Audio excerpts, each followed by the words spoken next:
Welcome, ladies and gentlemen, to our second installment of the 2025 AFL Speaker Series. Thank you for being here. And today, we're very lucky to have author Ryan Cole. Ryan Cole, several years ago, wrote a book called The Rise and Fall of the Revolutionary Hero. It's a book about Light Horse Harry Lee. And then this year, he wrote a book about our man, Lafayette, The Last Adieu. Lafayette's triumphant return and the echoes of revolution and the gratitude of the Republic. Ryan and I started talking back in 2019 about this book, and I was scratching my head when Ryan was releasing the book at the end of the tour, because this book is about the tour. But you know what? As it turns out, I think it's brilliant because what Ryan's done is he's extended the momentum of what we did in 24 and 25, and now people are learning more about the tour than they ever have before. Because this book that Ryan wrote is very unique. It talks about things that we really haven't studied as Lafayettes. Now I know Ryan's very excited to talk to us because this is the first time he's ever talked to a group that might know more about Lafayette than he does. Be that as it may, he's not intimidated. He's ready to go. Ladies and gentlemen, without any further ado, I present to you Ryan L. Cole. Thanks, everybody. And thanks, Chuck. Wonderful introduction. And you set up my presentation perfectly.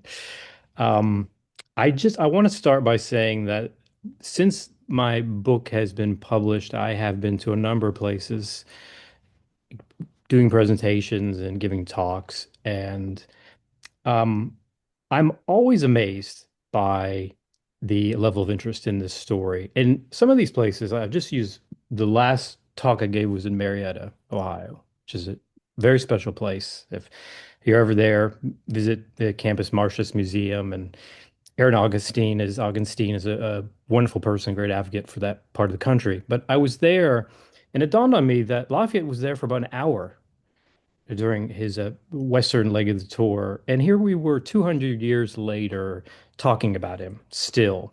And with people in the audience had some knew quite a bit about the tour, some knew a little and were interested. And I can only deduce that one of the reasons, the primary reason for that is because of the American Friends of Lafayette and all the work you've done over the last year, not just to keep the Lafayette flame alive, but also to enlighten people about the tour and how important it is in U.S. history. So I want to thank you for that. You've kind of, when I'm out there talking about the book, you've kind of already, people are already interested. You've laid the groundwork, so that's been fantastic, and I'm grateful. Chuck's right. I have talked about the book to many, many audiences, and they know about Lafayette. They are interested in Lafayette, but they don't know a ton about the tour. And I know that's not the case with you. So I'm going to quote the man himself. I am not here to teach tonight, but I would like to share with you, why I wrote this book and some of the parts of the story that I enjoyed the most, the fun parts. And then I would also like to share with you what I think we can take from the story going into next year and celebrating the 250th of the country, because I think there's some wonderful lessons for us moving forward. So um, I'm going to throw myself the ultimate softball to begin this. The easiest question for an author and is why did you write this book? And the truth is that my motivation was not to write a biography or a life of Lafayette. Others have done that recently and done that very, very well. You all know that. And I'm fascinated by him. I admire him just like everyone else, just like our countrymen have for um, since the revolution. But I didn't want to write a life of him. Uh, I remember reading in the introductory essay at the beginning of David McCullough's Brave Companions, where he's talking about what a historian looks for when they're looking for a subject. And I'm not going to say it as eloquently as he would, obviously, but what he says is that you look for the biggest canvas possible to tell your story. And then when you do that, the central figure of your story, but you start with, you end up having 10 figures in your story, or 15 or 20.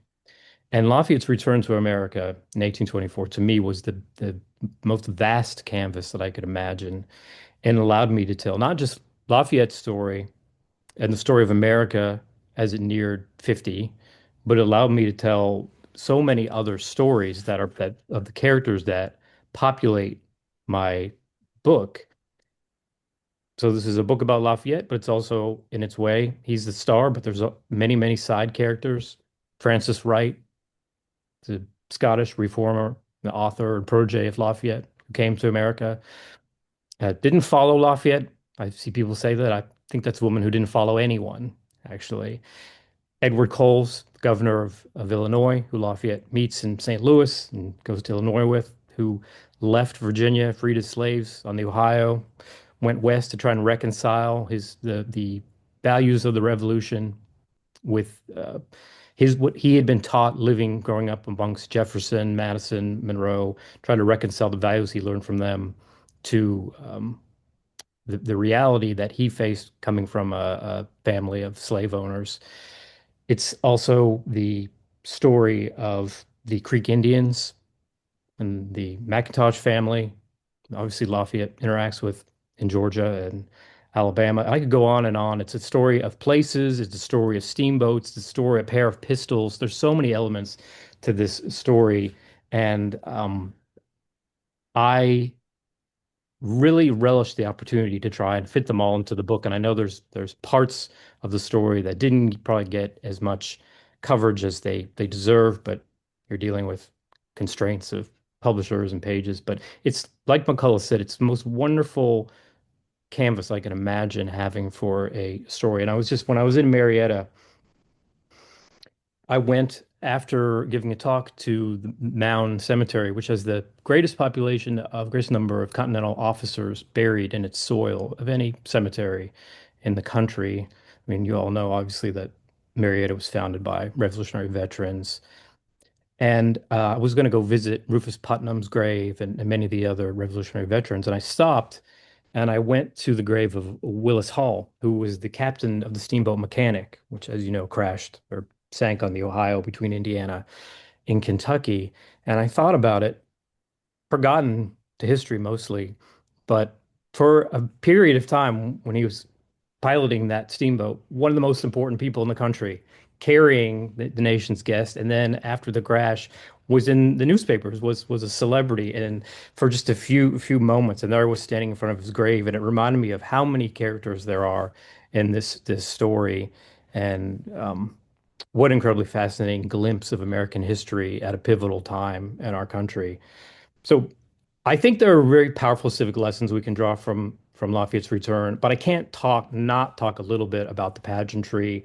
I have my favorite parts, and I'm sure you do as well. And maybe after I get done talking, you can share your favorite parts with me. But I remember early on, I hired a translator to help me with manuscripts, particularly Lafayette's and Lavasseur's letters. And we would meet for coffee after I handed off copies of the manuscripts to him. And repeatedly, we would be sitting at a table at a coffee shop together, and he would say to me after reading about Lavasseur's recollections of various parades and receptions and the way people were behaving when they met Lafayette, he would say to me, didn't actually happen, right? This is made up. This couldn't have really happened." And you see some of the contemporary accounts in newspapers saying the same, almost saying the same thing. This is a scene almost from a fairy tale. And there are so many parts of the story that I love to recall that I had to ask myself, could this have really happened? I just would start with Lafayette standing at Vice President Daniel Tompkins' house when he arrives in Staten Island, and the reports that there is a rainbow, right, that stretches from the Narrows to Fort Lafayette. And I thought that, wow, could that really have happened? And then I saw it repeatedly in Lavasseur's account, both in the letter he wrote at the time, it's in the published journals. It's in the newspapers. Lafayette saying this is a sign of happy omens. And then I found it in the unpublished memoir of a man named Jonathan Mason Jr., who was on the Cadmus with Lafayette coming across, saying all these years later, as an old man, saying that was the most brilliant rainbow I'd ever seen in my life. This is incredible. And the flotilla to Castle Garden, and then the procession to City Hall in Manhattan, and women waving their handkerchiefs, men huzzahing, and then some men rushing to the carriage to try to unhook the horses so they could carry Lafayette themselves all the way to City Hall. It's astounding. And there was a wonderful passage in one of Lavasseur's letters that he wrote in New York in August of 1824, where he's describing the reception at City Hall. And he says he's never seen anything like it. Old, young, white, black, rich, poor. And he's talking to another Frenchman, observing it, and saying, "What an incredible scene." And one of the sailors from the Cadmus comes up to them and says, "Oh, it's not only that. If you had been with us on the voyage, you would have seen during the journey all the fish around his vessel." So there's just an incredible drama, pageantry. Almost there's an element that almost seems like it could be conceived by a playwright to me. And the road to Boston along Long Island Sound, where every community in Connecticut rushed out to follow the train. If they got to the town, if you didn't come to the town where they lived, they set off in hot pursuit of the train. If they arrived late, they went on to the next town. Schools and businesses were closed. There's children, little boys were running in the streets, running in the roads, hoping to see a glimpse of the Marquise de Lafayette. And the cloud of dust it kicked up into the sky was so immense that it could be seen for miles, and it choked anyone in its wake. Even the horses that were pulling Lafayette's carriage were reminded of the weight and honor of their task. When a new carriage was being equipped in a Connecticut town, its driver was lecturing one of the horses, "Behave pretty now, Charlie. You're going to carry the greatest man in the world." Of course, the party at Castle Garden. My favorite element of that was the pyramid shaped cake that had used sugar plums to inscribe "Ever welcome, Lafayette." In my research, something that I thought was incredible when I was looking over the minutes of the committee planning the reception in Philadelphia. I think it was in September or actually in August when the planning began. In the minutes, obviously one of the goals was to retrofit, refurbish the room where the Declaration was declared in the old State House. And I saw early on that it was always referred to as the old State House until about a week before Lafayette's arrival, that the planners were beginning to call it the Hall of Independence, which I thought was it a wonderful symbolism of the transformation of that room and then eventually of that building in its place in American memory and history. Then, of course, Lafayette arriving at Fort McHenry and stepping into Washington's tent and back into time, what I call the great set piece of the whole trip, stepping into the crypt at Mount Vernon and then reemerging with tears streaming down his face. And then I love the poetic uh, license that journalists took at the time, describing a bald eagle flying overhead during the whole scene and then departing afterwards. The trip to the South, I think is one of the most incredible public tours of any citizen in the history of our country. And I don't know if there's any Swifties on this call, but I always apologize to them when I say that. But that's the case. The incredible sense of wonder and adventure, riding through the Carolina pine forests, the dead of night uh, by torchlight, racing on steamboats into the port of Augusta, being pulled across the Chattahoochee River by a band of Creek warriors. One of the Alabama militiamen who was there said it was the greatest show of a river crossing he'd ever seen in his life. And of course, up the Mississippi into the mysteries of the West, where I think Lafayette saw proof that the revolution was working, where freedom was spreading, escaping disaster on the Ohio, obviously, and the martyrdom of Little Quiz, which always makes the audiences. I know it's one of the difficult parts of the story. I have dogs upstairs, so I don't want them to hear any of that. I tried to drown a dog, Ryan. I tried. They wouldn't let me do it. I thought maybe you could get down there and try and excavate the bones, possibly. I don't know. We tried to we were looking for a dog like with stage 4 cancer or something like that. But what we did do is we did sink a ceramic dog that I day. know. So I heard about it. And I have run into people in Jeffersonville, and they've raved about what a great event it was and how many people came. The triumphant journey in the Ohio Valley, and then of course on along the Erie Canal and get back to Boston, um, just in time, obviously, to participate in the laying of the cornerstone at Bunker Hill. And my favorite part about that is him refusing to take his seat under the pavilion and walking out. And the descriptions of this sea of bald or bald heads or heads with whitened hair or old men holding trumpets up to their ears so they could better hear Daniel Webster's speech. It's incredible. And then, of course, we can't not talk about the souvenirs and the merchandise and the inventions. And my two favorite are the men's jacket created by a tailor in Lexington that supposedly was dust resistant. If anyone has found one of those and can confirm whether that worked, I would like to know. And then also the 500-pound cheese in Georgetown, Kentucky.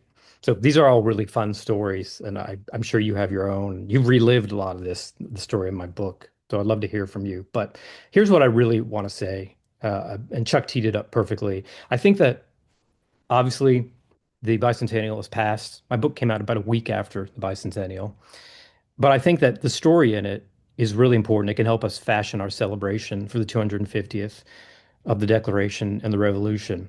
So I think it's a couple things here. Actually, more than a couple, it's a few things. One, I think Lafayette's story, the return of Lafayette, is a celebration of our rights and our values, right? We need to remember, as Lafayette's return reminded Americans in 1824, how singular our rights are. Our revolution altered the course of history. It made the world a better place. And in time, granted us rights, imperfectly, obviously, at the time of Lafayette's arrival, that are singular during the course of mankind. And we sometimes, I think, in 1824 and 1825, we were so much closer to the revolution, it's easier to recall. I think we lose sight of that. And I think we sometimes get frustrated when those rights get in the way of our own political aims. And this is a wonderful time to remember. I looked at the toasts and I looked at the speeches that are being given everywhere Lafayette goes. And I just pulled out some terms. I saw almost all of them. Equal rights, rights of man, free people, rights of humanity, rights and interests of free people, blessings of free government. Now, my favorite demonstration of this is in Philadelphia. In the procession into town, the Philadelphia's printers have a mobile press on their carriage, and they are printing out pamphlets that read, "Freedom of the press protects all other freedoms." And they were throwing this out, and Levasseur writes one lands in his carriage, and he's so stunned by this that he sends it back to LaGrange. Um, these rights are really, I think they are sturdy, but they require engaged citizens, and it's important for us not to forget how singular they are. And Lafayette's tour was an occasion for that. And I think we can look back on that and be reminded. And this is kind of fun for me to talk about because not only were Americans celebrating their rights because Lafayette had returned, and obviously Lafayette's a great forum for this because he's arriving at a time when he's despondent over the fate of freedom in France and across Europe. And that's one of the reasons, why he came to America to transmit the success of representative government back to Europe. So he's a great template for this. But there's a number of Americans who are actually looking at Lafayette's tour and the reception and using it as a moment of introspection about what do we actually believe in. There's a great quote, and I'll talk about this a little bit more. It's a great quote from a woman in Boston who says, "This is all, in my opinion, quite ridiculous." And Hezekiah Niles, who the Baltimore-based journalist who was a publisher, one of the first widely read magazines in the country, has this wonderful commentary on Lafayette's tour. And what he's saying is that he's taking note of what I mentioned before about men rushing towards the carriage in Manhattan to try and carry Lafayette himself. And he's also the same thing happened in New Haven, obviously. And he's writing and saying basically, this is unbefitting of a Republican people for us to compete with horses. Right. And I see this subtle commentary, because one of my favorites is that, Timothy Pickering, the aged Revolutionary veteran, was formerly Adjutant General of the Revolutionary Army and been Secretary of State and Secretary of War, is writing to John Jay and saying Lafayette was a valuable officer, no doubt, but he was no Nathaniel Greene.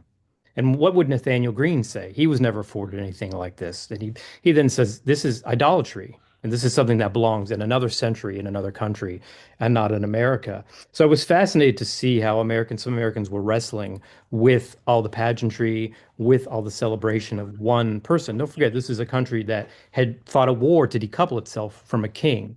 So Americans were mindful of their values, Another thing that I think is incredibly important that's connected to this is that I've said before, I think that one of the most important elements of the story that we can't overlook is that Americans were celebrating Lafayette, no doubt. He's special, right?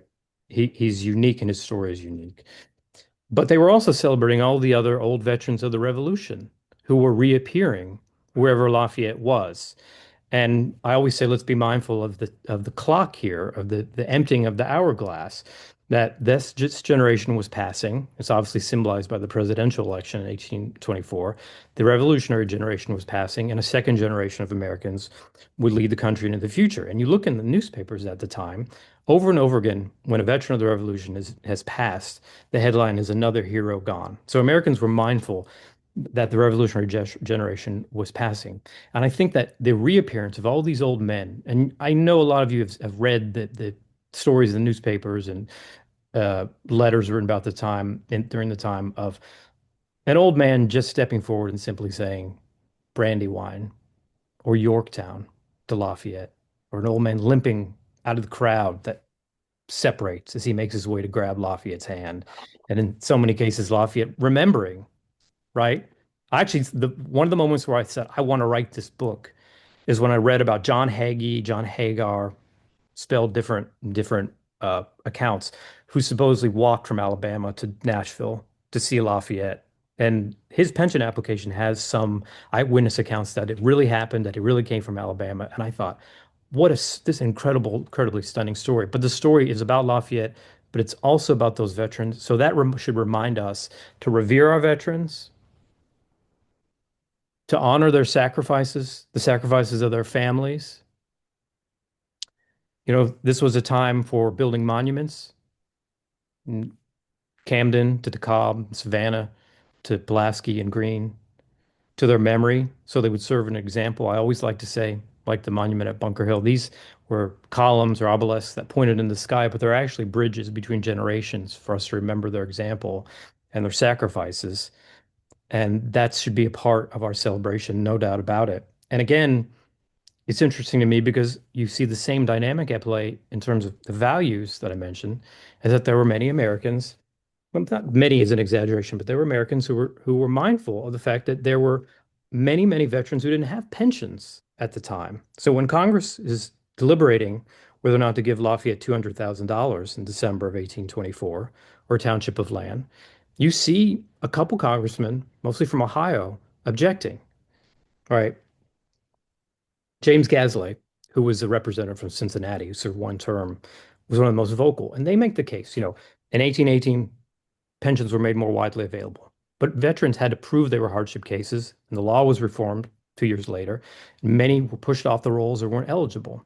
I was looking here in Indiana, in Clarksville, there was a veteran named John Allstott who had been at Brandywine, been in Valley Forge, who at the time of Lafayette's arrival was impoverished and still trying to get a pension. Now, he wasn't a major general, so I know there's a difference. But it's interesting to me that there were Americans who were uncomfortable with giving Lafayette $200,000 based off of a series of expenses presented by his accountant without any real deliberation when so many veterans went without pensions. So again, I think that's a way of saying we have to take care of our veterans. We have to honor our commitments. That should be one of the essential uh, lessons from this story that we carry into next year. Another one, obviously, is politics. One of the great parts of the story, obviously, is that Lafayette shows up at a time of great transformation and division. Very strange presidential election, a precursor to the Jacksonian era, increasing a period of increasing democratization in the country, and uh, incredible sectional tension following economic and sectional tension. Uh, Yes, that's exactly right. Lafayette said, thank you for pointing that. There are letters Lafayette wrote in December of 1824 saying he would have voted with the minority, which I really love that. So back to the election, Lafayette shows up. Like I said before, there's the stresses from the economic panic of 1819 in Missouri entering the Union. And the commentators are saying, we don't know if the Union can withstand an election like this with the South and the North piping at each other. And Lafayette shows up, and obviously for a period there's a cooling. Now, I was early on when I was had a proposal that I was shopping around, I showed it to a historian who said to me, "This is going to make you angry," so I'm not going to mention his name. Who said to me about, and he said, I think he misunderstood what I was trying to communicate about the election, about Lafayette showing up in the country rallying together. He said to me, he said, "It's an interesting, the story's great, can make a good book, but Lafayette was too much of a dummy to ever affect any type of actual political change." Now we all know that's not true, and Lloyd Kramer's book is, I think, very eloquently proven that Lafayette was an intellectual. He surrounded himself with intellectuals, championed their work. But I wasn't, he misunderstood, this professor misunderstood what I was saying. Lafayette didn't come here with a political strategy. What happened, though, was that he came here, and in his own words, memories of the revolution came back to life. And I think for a period of time, the country prioritized that over partisan politics. Also helped that partisan newspapers, remember there were 600 some newspapers in the country at this time, were just more interested in Lafayette than they were in the presidential question. There's a wonderful, right before I almost finished my manuscript, in fact, it forced me to be late. I found a series of letters written by a man named George Irving, who was our ambassador to Spain and who was in Paris at the time when Lafayette was preparing to leave in the summer of 1824. He was a partisan of William Crawford. He was incredibly upset about Lafayette coming to America because his worry was that Lafayette's presence would reignite a wave of nostalgia for the Revolution, which would benefit Andrew Jackson, or he would go to Massachusetts, which would benefit John Quincy Adams. So Irving he sent letters to Monroe, to President Monroe, trying to discourage him from having Lafayette come. And then he eventually went to the American minister in Paris, James Brown, and said, "This is terrible. This will just make the party divisions even worse." Now, he just was worried about Crawford's candidacy being compromised. So eventually he went to Lafayette. And this is all detailed in the letter to Crawford. And he said to Lafayette, "If you go to America now, you will only make the partisan divisions worse." And Lafayette said, I'm very aware of the situation. I will come to America. I will not take sides. I will not be involved in the election. I will come to stress the importance of union to the American people. And I think he did that. He avoided public involvement in the election. He spent time with each of the candidates. I thought most poignantly when he visited with Crawford after the election. Um, and I think that the memories of the revolution that his tour stirred back up in the sight of all the old veterans and the reaffirmation of rights caused a moment where the country found space outside of politics to come together and remember what we have in common. And I know that we are divisive times and politics are important. In fact, Lafayette and his co-revolutionaries fought a revolution so we could have loud arguments about politics and we could say nasty things about our elected officials without fear of recrimination. But it's important for us to find spaces outside of politics to come together, and common memory is a great one. And next year is a great opportunity to do that. I think it's another lesson from the story. And the last lesson, my favorite one, is teaching American history. I was amazed by a vignette in Lavasseur's journal after the ceremony at Bunker Hill when they're leaving Breed's Hill. And he recalls about listening to conversations. He and George Washington Lafayette are going back to Boston, how all these Americans know about their history and they know about the history of the Revolution and how unique that is. And another place I saw this was the economist Frederick List, who Lafayette had invited to come on the Cadmus in the summer of 1824, who couldn't make it, but eventually came later and then caught up with Lafayette as he was making his way through Pennsylvania in the summer of 1825 and back to Washington, says has a wonderful recollection in his own journal saying, "Boy, these young Americans know about the Revolution." He says, yes, exactly right." And he says he chose not to wear any navy to Crawford when he's spending time with him after the election. So List is saying, "I just can't believe it's so amazing how these young Americans know about the Revolution. They know their history." So I think it's a great time for us to. I know you've probably all seen reports about declining rates of literacy and understanding of our own history and civics. It's a great time to engage in that work uh, and promote the teaching of our history and our revolutionary history, which leads then a question you might ask is that, but we sometimes we don't even agree on that. Who are the heroes? Who are the villains? Does the arc of our history bend towards justice or away from it? And I think Lafayette can help narrate that. One of my favorite parts of this story is that Lafayette comes back to America and he's so amazed by the progress that's transpired in 40 years, by the growth of arts and industry and civil society everywhere he goes, right? The creation of libraries, waterworks in Pennsylvania, the Erie Canal, obviously, Emma Willard's seminary for young women. It goes on and on. The theater, whether it's in Washington or he's seeing it in Louisville, right? Or museums in the West. And there's a wonderful quote he writes in September of 1824 after coming back down the Hudson, where he says, "You just cannot," he writes to another Frenchman, "you cannot believe the transformation, the miracle made possible here by representative government. It surpasses my imagination. I know." So Lafayette came here, he was amazed and he was happy and obviously affirmed that his sacrifices had paid off. The revolution had succeeded, freedom was spreading. But obviously, that he was heartsick by the sight of slavery and, in his words, anti-black prejudice that he encountered, not just in the South, but particularly there. But I think he, by gesture, made that clear to his hosts, whether it was meeting with black men who had participated in the revolution in parts of the country where blacks were prohibited from participating in the celebrations, whether it was meeting with a battalion of free men in New Orleans who would help defend the city along with Andrew Jackson, or meeting with a Haitian diplomat in plain sight in Philadelphia. There's many more that I'm sure you can add. He was saying, I think, and I'm trying to use my own words to interpret Lafayette, was saying, America is great. If the American Revolution changed the world for the better, and the world's a better place because of America. But America still has great work to do. And I think that's the history of our country. Every generation has to continue the work of the founders. They're great men, but they left work remaining that they couldn't finish. And every generation, through great efforts and at great cost and with tremendous courage, has moved closer to the values of our Declaration. I think Lafayette would say, go on. The founders and the revolution left you the tools to continue the work. And I think next year is a great opportunity to commit ourselves to that. And I'll just close with saying to once again make sure that memories of the revolution come back to life. Thanks. Woohoo! Very well done, Ryan. Thank you very, very much. I really appreciate it, and you didn't let us down. I learned a lot from you today, and it was fun to hear what you had to say after reading your book. Thank you so much. Thanks for Now having we're me going to open on. it.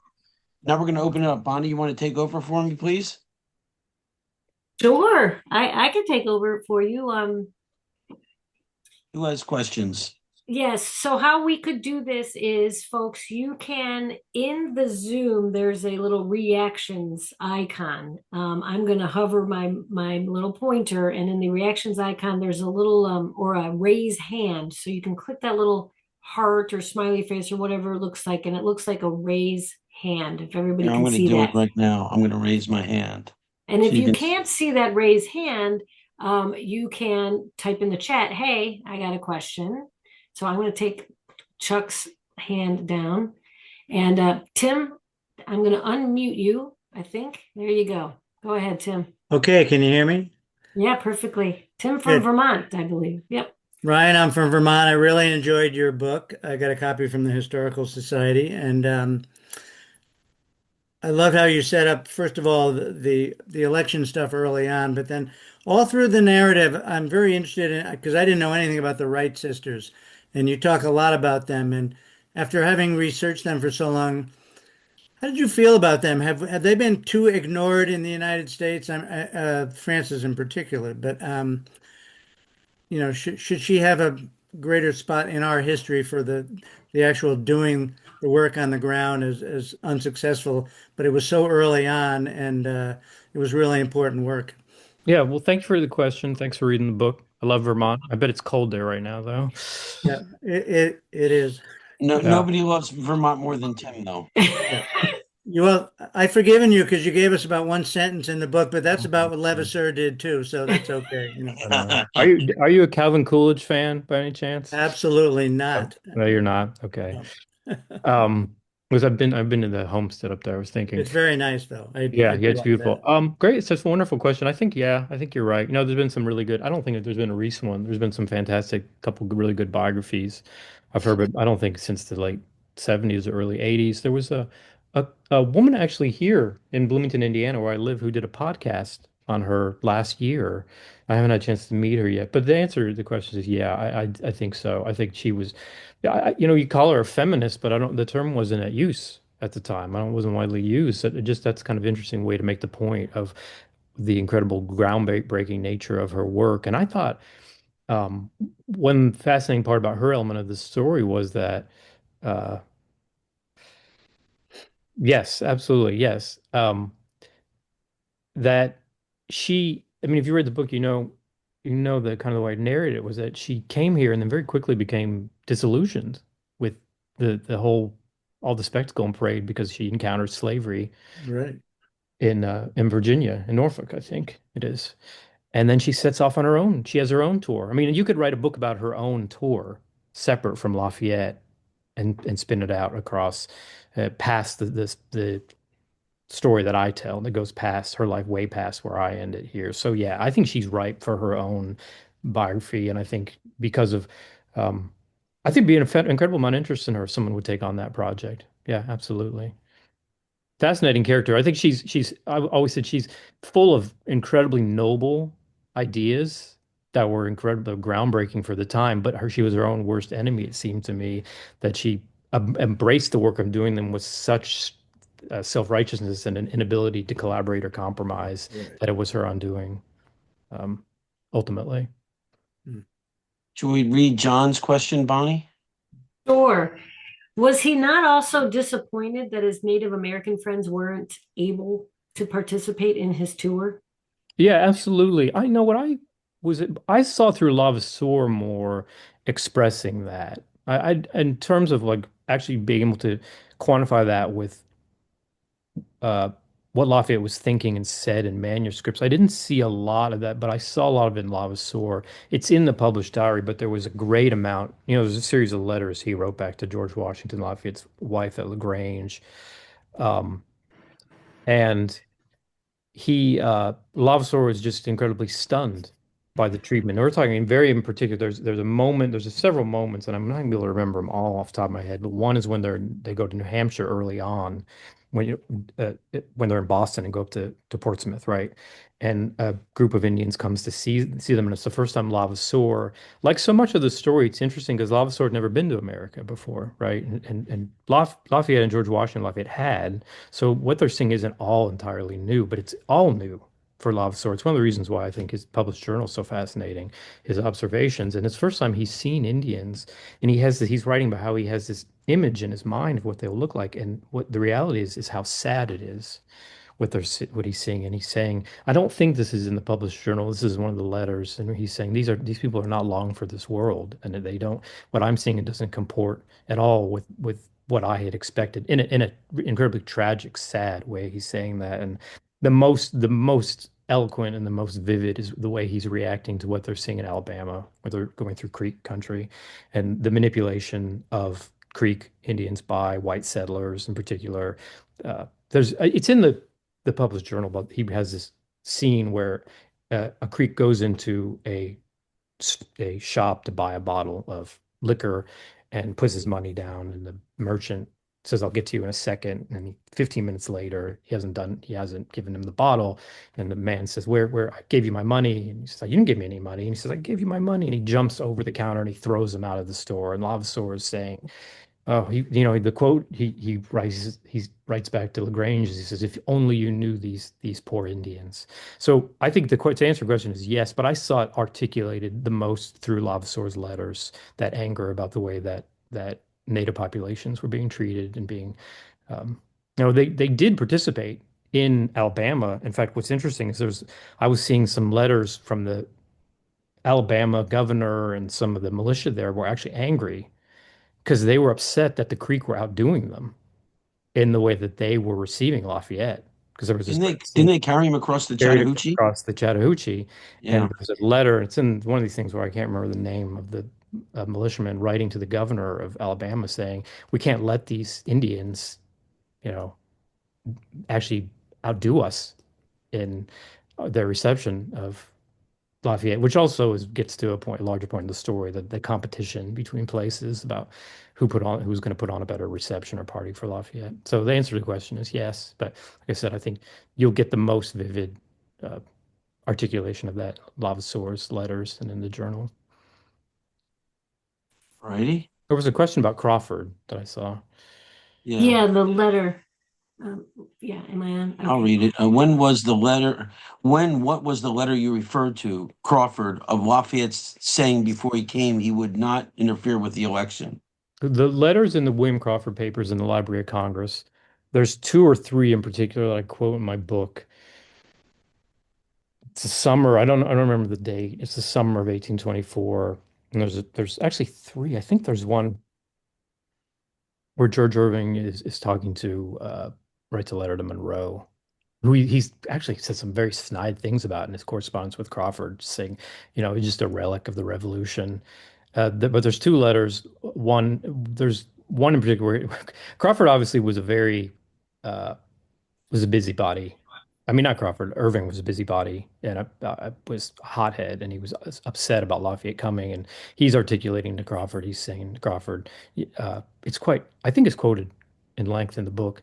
He's saying, he says, what if Lafayette comes and he's standing next to Jackson and he hands him Washington's old, like, pistols or spy glasses? And the point is that there's all this revolutionary nostalgia already in the air, and Jackson himself,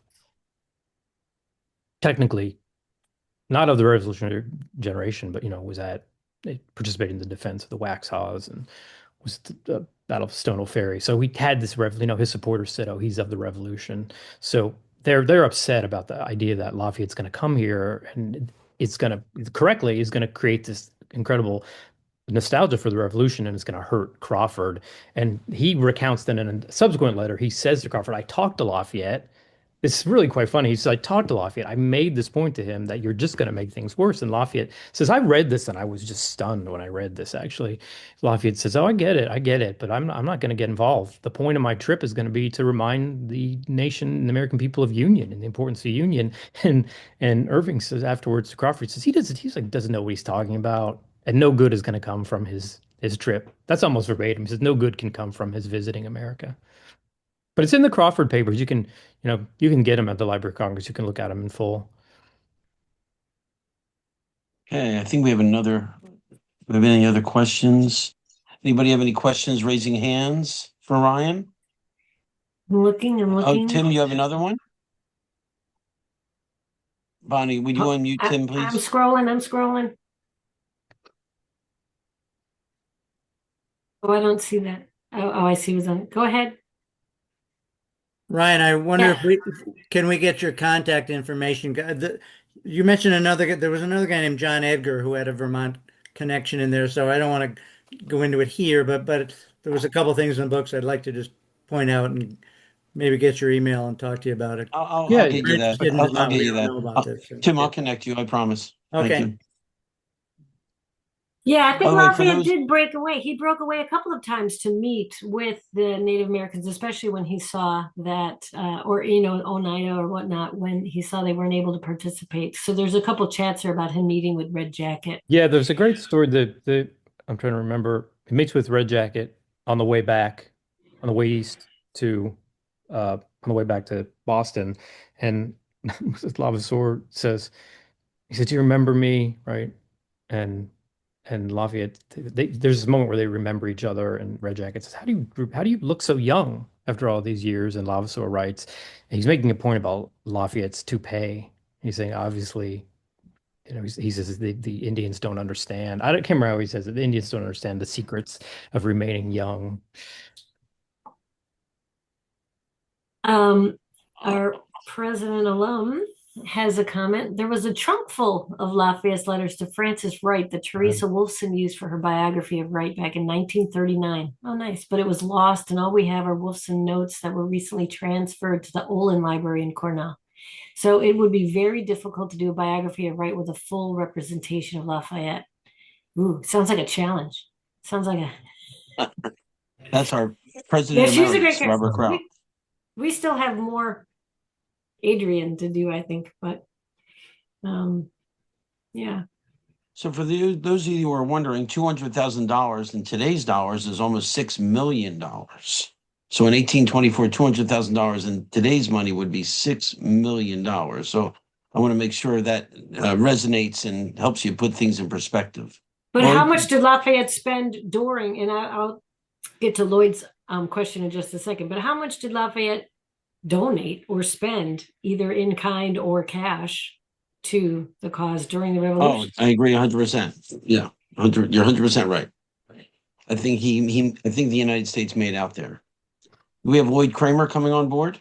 We do. Lloyd, you should see a little blue button that says. Okay, thank you.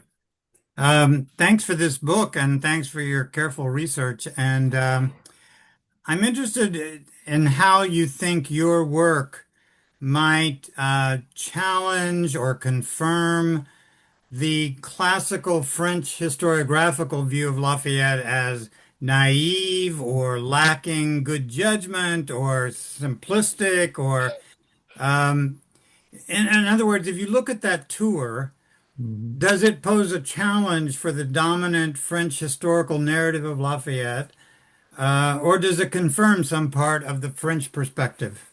Oh, it's a difficult question. What do you think? Well, that's a No, let me think about it for a sec. there's all this, there's both England as well, in English, I did. in the English newspapers, there's at the contemporary, there's a time of saying exactly what you're saying, of this foolish man in this foolish country who are betraying their own values by idolizing this man. Um, no, well, I don't subscribe to that Mhm, theory. I mean, I said, obviously, um, I think that it actually there wasn't a single impetus. There wasn't a single moment during my research of this that I saw any evidence of that narrative, to be honest with you. I mean, I think we all probably agree Lafayette was an idealist, right? He was an incredible idealist. And sometimes there's a great quote from Jacques Lafitte saying his greatest vice was his love of liberty, right? And so, I mean, that's evident always. And I mean, I suppose someone could come up and say that what I just said at the end of this talk was naive about Lafayette saying America is great and the world is better because of America. And there's a sense of naivete there, especially given how incredibly unequally the rights or the ideals in the Declaration that's transmitted through the Constitution were afforded to Americans at the time.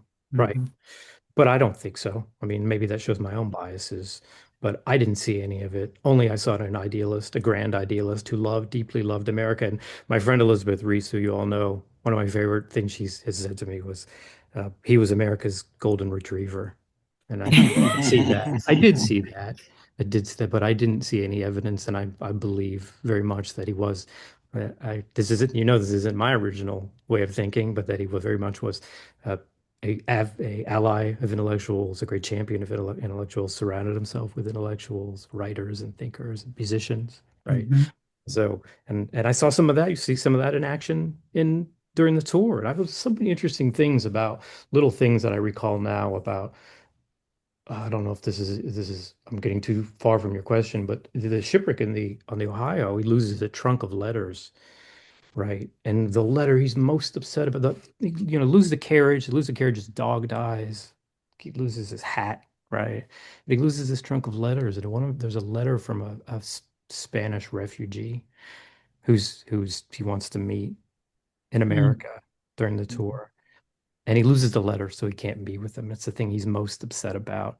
And it showed me how incredibly dedicated he was to the cause, the mhm. rights of men. And maybe there was some naivete there, but I always found it admirable. I don't know. That's a good question. I'd love to hear what you think. Well, I do think that it took a very sophisticated actor, thinker, public speaker, to mediate all of the issues he had to on that trip Yeah.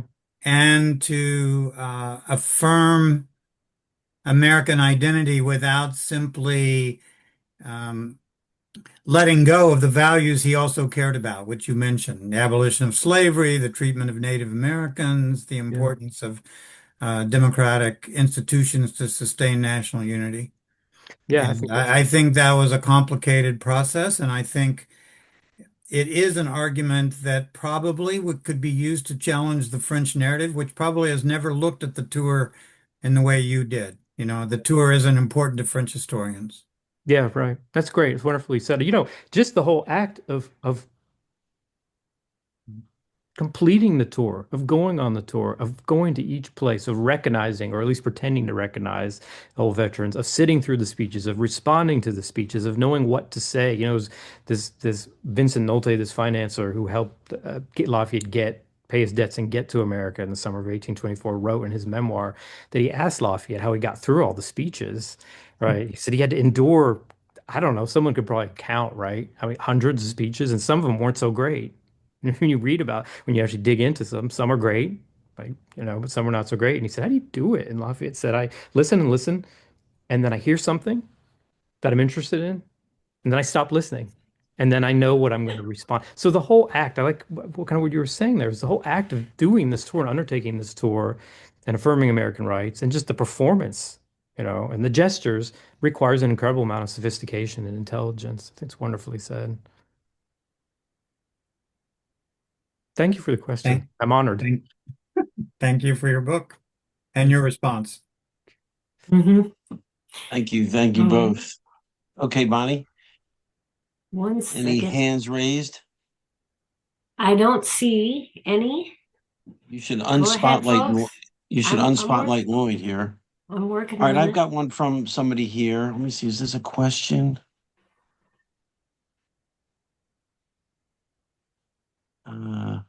It's more of a statement.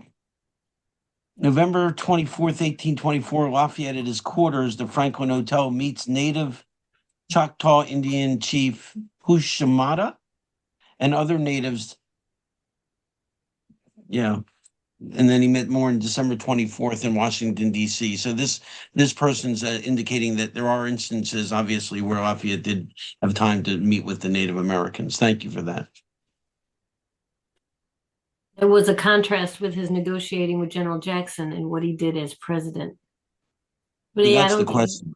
Yeah. I guess that's the question. Was his time with the Native Americans contrast with his time with General Jackson? I guess is kind of the question. I'm not sure.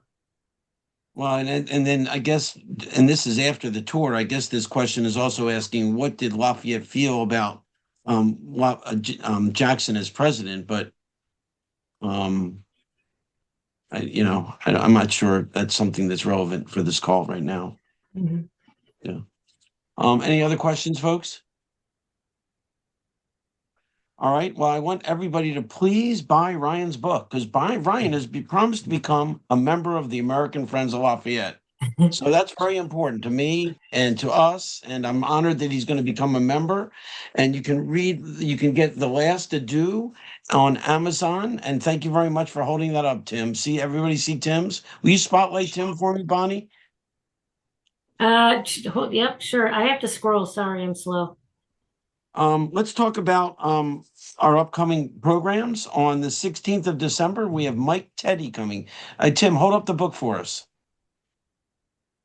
There you go. There it is. Thank you so much, Tim. Thank you. Perfect. So on December 16th, we have Mike Teddy. Mike Teddy is going to talk to us about Carpenter's Hall and the importance of the French negotiations that happened there. Carpenter's Hall obviously was where the Continental Congress first met before they met at Independence Hall or the Pennsylvania State House. And there were some secret meetings by the French upstairs. And that started the Franco-American Alliance right there in the mid-70s. 1770s. On the 7th of June, the Fairfield Book Symposium will be our topic. We'll have our president, Alan Hoffman, Diane Shaw, and Lloyd Kramer will be our hosts for that evening. Also present at Fairfield was Robert Kraut, but I'm giving Robert Kraut his own speaker moment on January 21st. And Robert's going to talk about the other tours that Lafayette had. And that was his tour of America in 1784 and his tour of France in 1829. I hope I got that right. And finally, I did add two more people that are going to be with us in February, and I'll announce them officially in the coming weeks. And that's Dr. Richard Ingram from LaGrange, Georgia, and he'll be talking about why Lafayette matters today. And also in February, Dr. Iris DeRode will be joining us for a very special visit in February. And I see a lot of people very excited about that. I hope everybody thought Iris did a great job in the Ken Burns situation. I thought she did wonderfully. So she's going to be with us sometime in February. So we're excited to have her. Any final thoughts or questions, ladies and gentlemen? Yeah, actually, Graham's got one. I think he was trying to do that. So, Graham, hold tight. I'm right here. scrolling. Oh, good. Yay. I got you. So, Chuck, you mentioned Mike Teddy giving a presentation on Carpenter's Hall. Just a quick plug for Carpenter's Hall for those of you who may be in Philadelphia. Carpenter's Hall is having a soiree tomorrow night as part of its SPIES program, and we're going to be talking about Julien Achard de Bonvouloir for a couple of hours. So if you're in the Philadelphia area, there's still room and time to sign up. Thank you very much, Graham, and it's good to see you, man. Good to see you. Love that guy. All right. Ryan, I can't thank you enough. You did not disappoint. It was perfect. We're working on a situation with Ryan speaking at the Library of Congress sometime, hopefully in this upcoming spring, with our president, Alan Hoffman. And that would be really, really fun. And we're working on getting that done. Right, Ryan? We are. Thank you, Ryan. That was me bugging Ryan. We are. All right. Well, thank you again, everybody. We had almost 70 people on today's call, and that's a great number. I really am excited, and I just a round of applause for Ryan, please. Thank you very much. Thank you, everyone. Thanks for spending the evening with me. Thank you so much. Really Thanks for all your work, keeping the Lafayette flame going. All right. On that note, we'll see everybody on December 16th. And until then, be safe and be happy. Viva Lafayette!